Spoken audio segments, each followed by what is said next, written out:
नमस्कार साथियों, प्रेम की बात और फैक्ट्स में आप सभी का स्वागत है।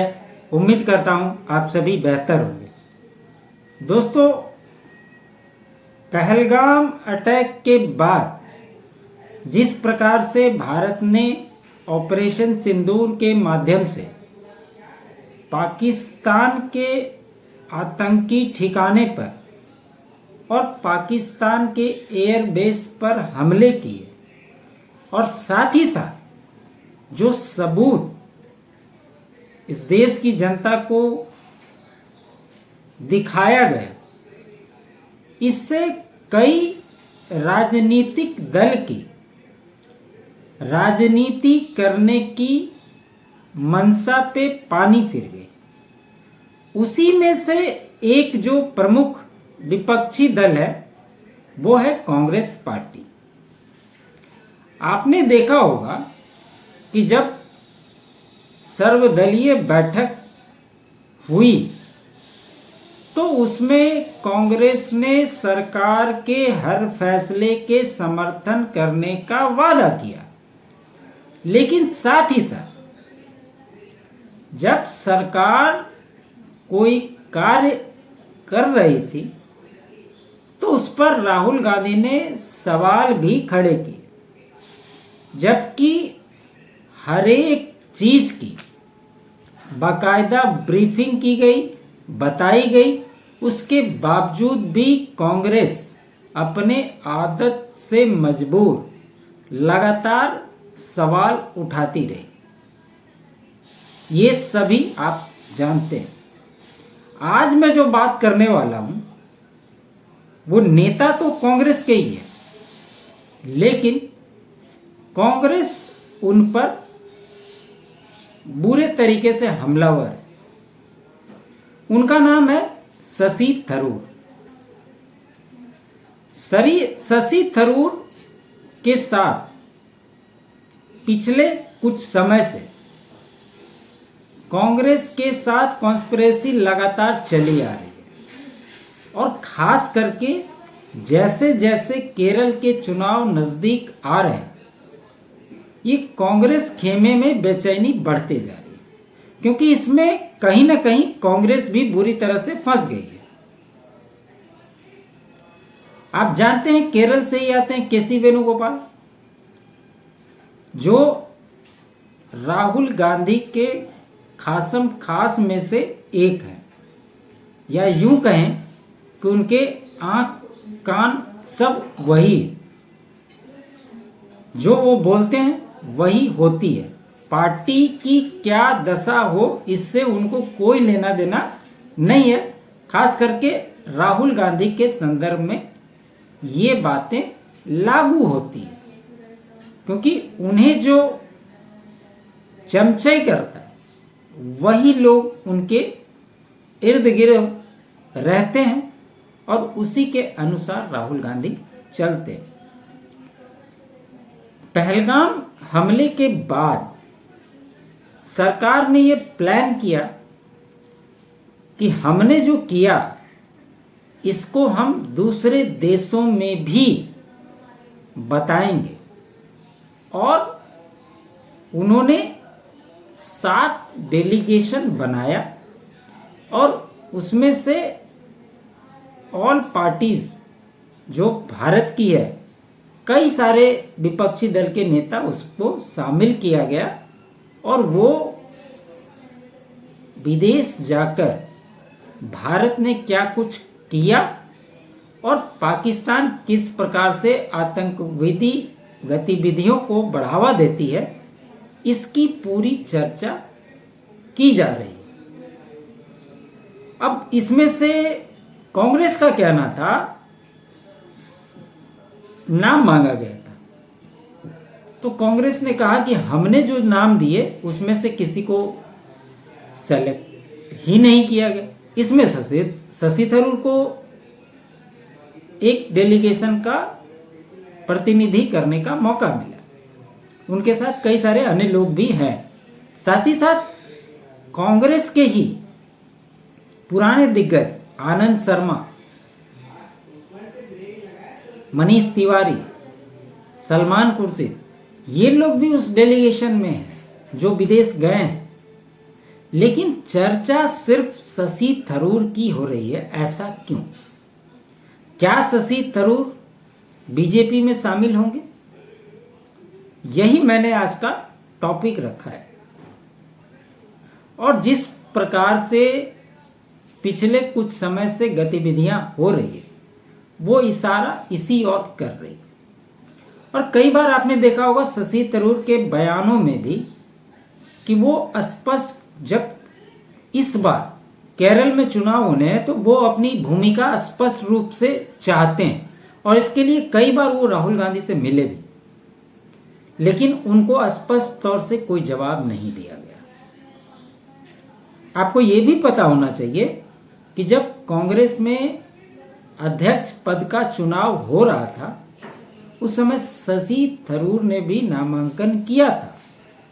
उनको मना किया गया, लेकिन उसके बावजूद भी वो नामांकन किए। हालांकि मल्लिकार्जुन खड़गे अध्यक्ष बन गए, लेकिन ये सारी चीज़ें जो घटी है, इसके चलते कांग्रेसी खेमा और खास करके गांधी परिवार बहुत नाराज है शशि थरूर से। और अब चूंकि केरल का इलेक्शन नज़दीक आ गया, और जो डेलीगेशन में शशि थरूर गए कांग्रेस के अन्य नेताओं के साथ, लेकिन सिर्फ बात शशि थरूर की हो रही है, क्योंकि वो विदेशों में जाकर भारत ने किस प्रकार से इस पहलगाम अटैक के बदले उन्होंने जो ऑपरेशन सिंदूर किया, किस तरह से पाकिस्तान की एयरबेस को क्षति पहुंचाई, और भारत का नेरेटिव क्या है, ये उन्होंने स्पष्ट रूप से भारत के पक्ष को मजबूती के साथ वो हर जगह पे रखते हुए दिखाई दिए।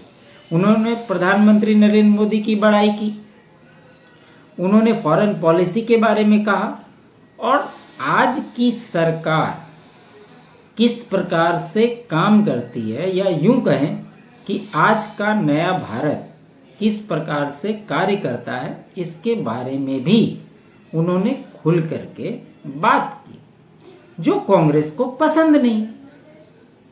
इसलिए कांग्रेस लगातार उन पर हमलावर है।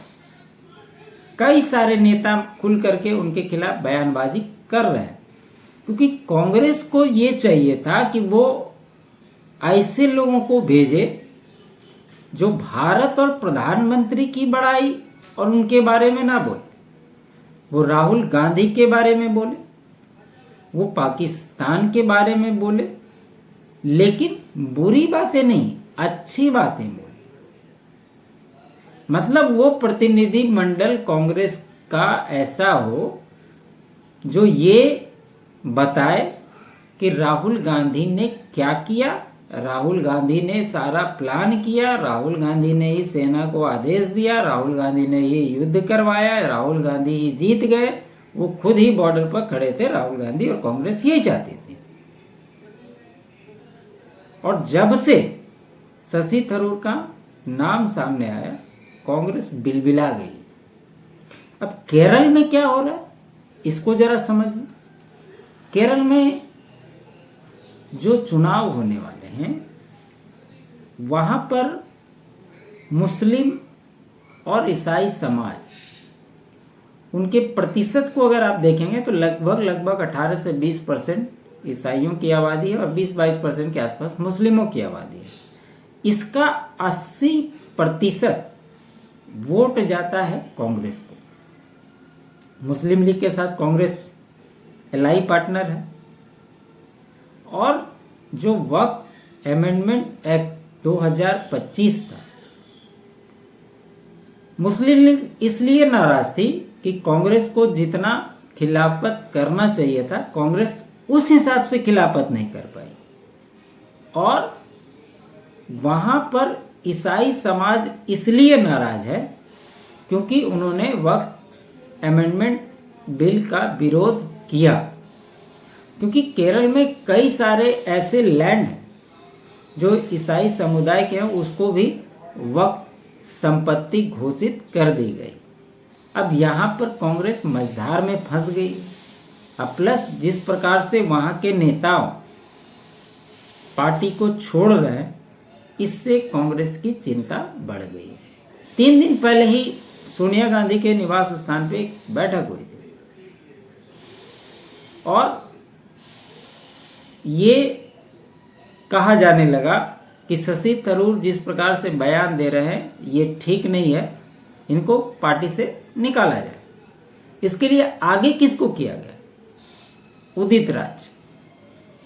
वो किस प्रकार का नेता है ये आप लोग भली बातें जानते हैं। वो आज ट्वीट करके शशि थरूर के बारे में बुरा भला कह रहे हैं और ये बताने की कोशिश कर रहे हैं कि कांग्रेस ने उनको क्या कुछ नहीं दिया और वो कांग्रेस के साथ धोखा कर रहे हैं।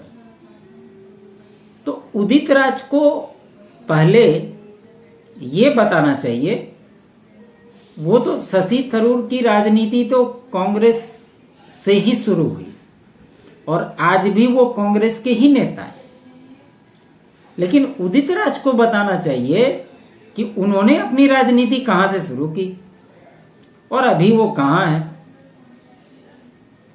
जब उनको भाजपा से टिकट नहीं मिला तो वो पार्टी बदलकर कांग्रेस में चले गए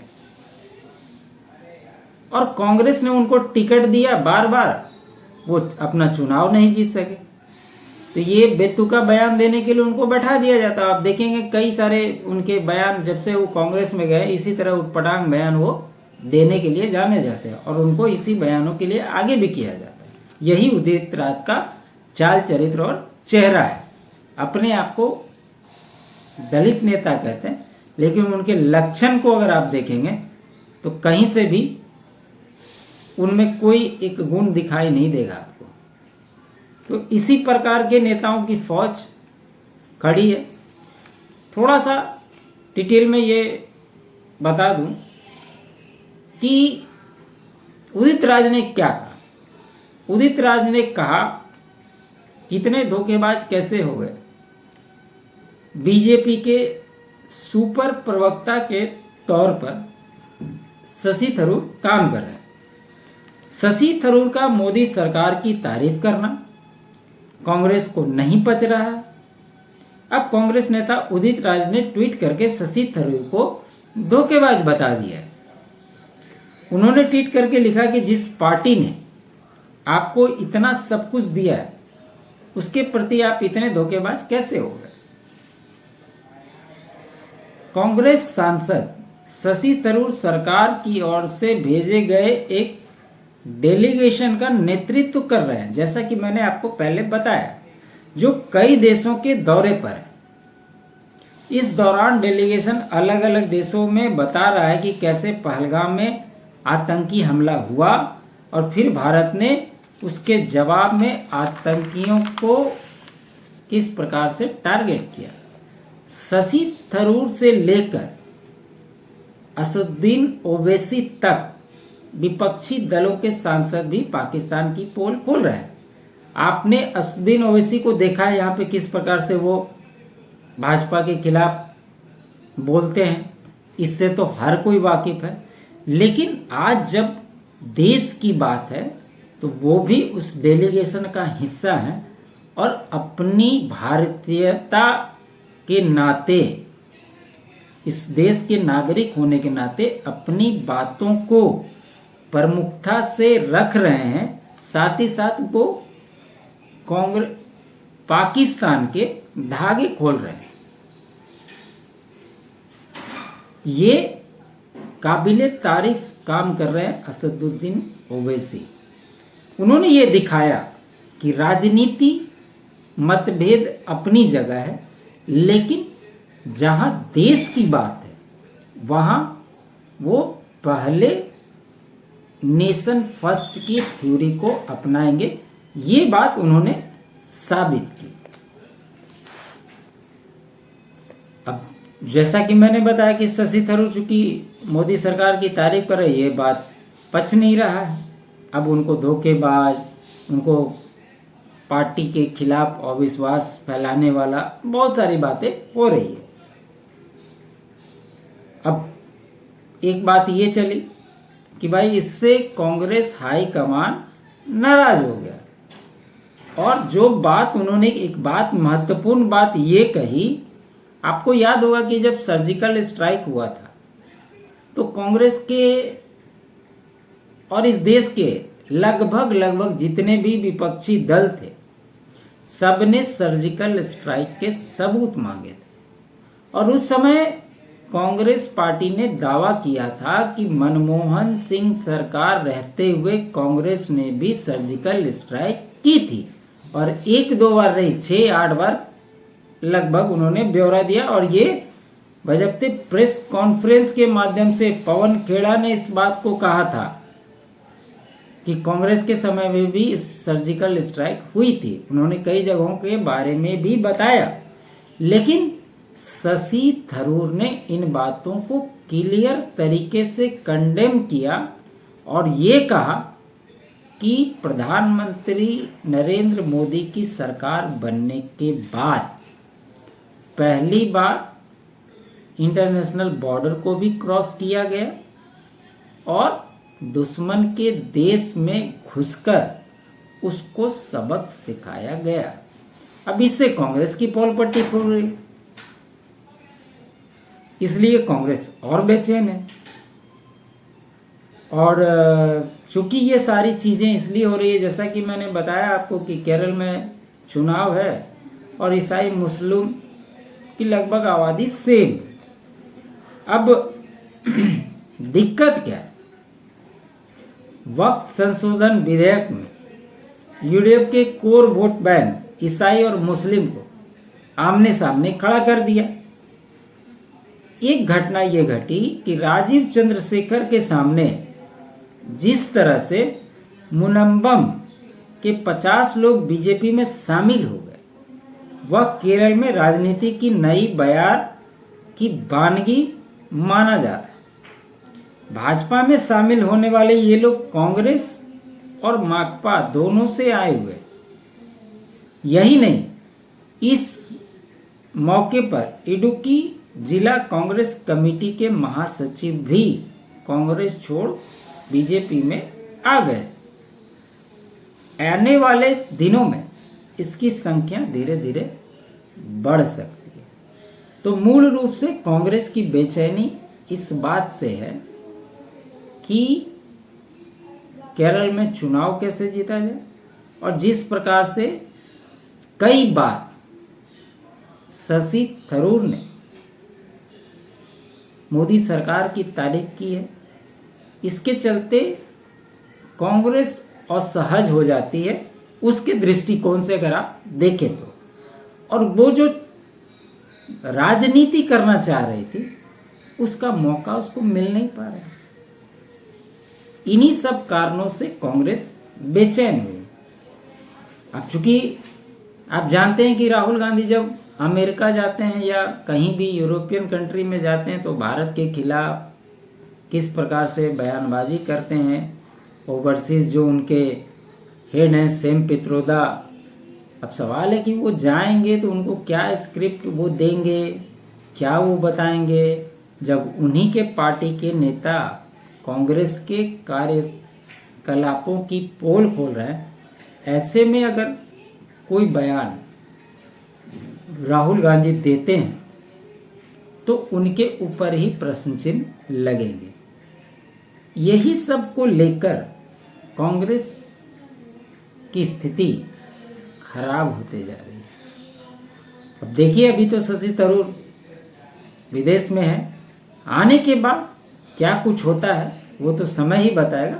लेकिन परिस्थितियां जो बन रही है, ऐसा लगता है कि कांग्रेस उनके आने के बाद कुछ ना कुछ एक्शन लेगी, और ये शशि थरूर के लिए भी अच्छा होगा, क्योंकि उसके बाद तुरंत केरल में चुनाव है और इसका फायदा शशि थरूर के माध्यम से बीजेपी को 100% होगी। तो उम्मीद करता हूं दोस्तों मेरा ये विश्लेषण आपको अच्छा लगा हो। अच्छा लगे तो लाइक कीजिएगा, अधिक से अधिक शेयर कीजिएगा। चैनल को सब्सक्राइब नहीं किया तो चैनल को सब्सक्राइब कर लीजिएगा, और चैनल के लिए आप अपना कंट्रीब्यूशन भी दे सकते हैं। QR कोड स्क्रीन पे है, बाकी डिटेल आपको डिस्क्रिप्शन में भी दिए हुए रहते हैं। मेरे अल्टरनेट चैनल फैक्ट्स को भी आप जाकर सब्सक्राइब कर लीजिए। आप सभी का बहुत बहुत धन्यवाद।